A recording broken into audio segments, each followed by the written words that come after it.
Turnover చేస్తుంది. రేపు వాళ్ళ కంపెనీ 20 సంవత్సరాల్లో ఒక 8 దేశాలకు విస్తరించింది. భారతదేశ కంపెనీ 8 దేశాలకు విస్తరించింది. ఇప్పుడు ఈ యొక్క కంపెనీ రేపు 2030 నాటికి 2030 నాటికి మనం ఇక్కడే కూర్చుంటాము, మనం ఇట్లనే ఉంటాము.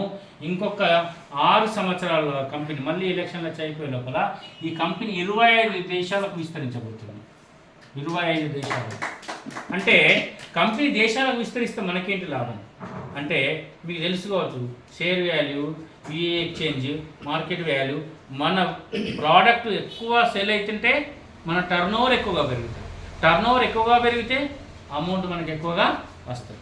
ఒక కంపెనీలో ఒక 100 కోట్ల టర్నోవర్ జరిగింది ఫర్ ఎగ్జాంపుల్ ఈ మంత్ 100 కోట్ల టర్నోవర్ జరిగితే ఒక డైరెక్టర్ బోనస్ ఎంత ఇస్తుంది? 16% ఇస్తుంది. 16% ఇస్తుంది అంటే 16 కోట్ల రూపాయలు తీసి డైరెక్టర్ అయిన వాళ్ళందరికీ పంచుతుంది కంపెనీ. అవునా? మరి అదే ఈ 100 కోట్లు కాదు, ఇక్కడ 200 కోట్ల బిజినెస్ అయిందనుకోండి, 16% అది ఇస్తుంది. అప్పుడు 16 కోట్లు అయితే అవి కావు. ఎంత అవుతాయండి? 32 కోట్లు. అంటే మనకు ఇక్కడ ఒక 4,000 వచ్చేది రేపు ఏమవుతుంది? 8,000 వస్తుంది. అంటే టర్న్ ఓవర్ పెరుగుతున్నప్పుడు 16% వాల్యూ పెరుగుతుంది. 16% వాల్యూ పెరిగినప్పుడు మనకు కూడా వచ్చే బోనస్ వాల్యూ పెరుగుతుంది. ఒకప్పుడు డైరెక్టర్ అయితే 2,000 వచ్చారు. ఇవాళ డైరెక్టర్ అయితే 64,000 కూడా తీసుకున్నారు. ఇందాక మీకు వాట్సాప్లో చూపించిన ఒక బ్రాంచ్ డైరెక్టర్ 64,000 తీసుకున్నారు. గ్రూప్లో పెట్టినా చూడండి.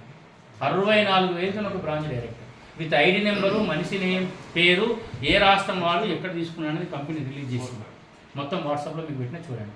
అంటే టాప్ 10 మెంబర్స్ మినిమం 28,000 నుంచి 63,000 వరకు ఒక బ్రాంచ్ డైరెక్టర్. బ్రాంచ్ డైరెక్టర్ అంటే పెద్ద లెక్కన 10-20 మందితో పంపిస్తే బ్రాంచ్ డైరెక్టర్. అంటే ఇంత అమౌంట్ తీసుకునేటటువంటి కెపాసిటీ ఎట్లా వచ్చింది? మన కంపెనీ 8 దేశాలకు విస్తరించింది, టర్న్ ఓవర్ పెరిగింది. రేపు 25 దేశాలకు వెళ్ళిందంటే టర్న్ ఓవర్ ఇంకా పెరుగుతుంది. ఆటోమేటిక్గా మనకు వచ్చే బోనస్ వాల్యూ కూడా పెరుగుతుంది. సో కంపెనీకి పెద్ద విజన్ ఉందండి. ఇది 3 జనరేషన్స్ కోసం ప్లాన్ చేసిన కంపెనీ. 3 జనరేషన్లకు ఇన్కమ్ ఇవ్వాలి. నేను, నా కొడుకు, వాని కొడుకు. నేను బ్రతకచ్చు, నా కొడుకు బ్రతకచ్చు, వాని కొడుకు బ్రతకచ్చు. 3 జనరేషన్స్. జనరేషన్ అంటే అర్థం ఏంటిదండి? జనరల్గా చాలామంది జనరేషన్ అంటారు. ఒకప్పుడు జనరేషన్ అంటే 100 ఇయర్స్. అవునా?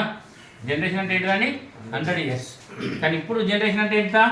60 ఇయర్స్. అవునా? 60 ఇయర్స్. కంపెనీ ఏమంటుందంటే 100 సంవత్సరాలనే జనరేషన్గా చూపిస్తుంది. విస్టేజ్ కంపెనీలు ఎవరుంటే వాళ్ళు 100 సంవత్సరాలు వస్తారు నమ్మండి నేను చెప్తున్నాను. డాక్టర్ శౌరయ్య ఉంటాడు కరీంనగర్లో. డాక్టర్ శౌరయ్యకు రిటైర్ అయ్యిండు, 1,20,000 పెన్షన్ వస్తుంది. వాళ్ళ భార్య గైనకాలజిస్టు, నెలకు 10 లక్షల ప్రాఫిట్ ఉంటుంది. ఆమెకు సొంత హాస్పిటల్, ఆమె కింద ఎంప్లాయీస్. తను బిజినెస్ చేస్తూ ఉన్నాడు. బిడ్డ డాక్టర్ ఉన్నాడు, కొడుకు డాక్టర్ ఉన్నాడు.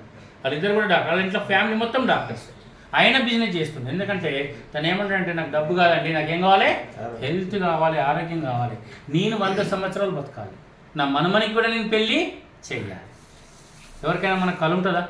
ఎప్పుడు పోతుంది, పోయేటప్పుడు పోతాం అనుకున్నది సంజాయిష్, మనకు ధైర్యం లేని మాట.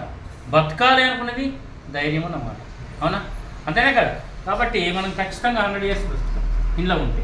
సో ఇందులో డబ్బు ఏ విధంగా తీసుకోవచ్చు ఒక చిన్నగా చెప్పి నేను క్లోజ్ చేస్తాను. ఇదంతా ఇన్ఫర్మేషన్ మనం ఎక్కడైనా గుర్తుపెట్టుకోవాలి. చాలా పెద్ద సబ్జెక్ట్ అనేది.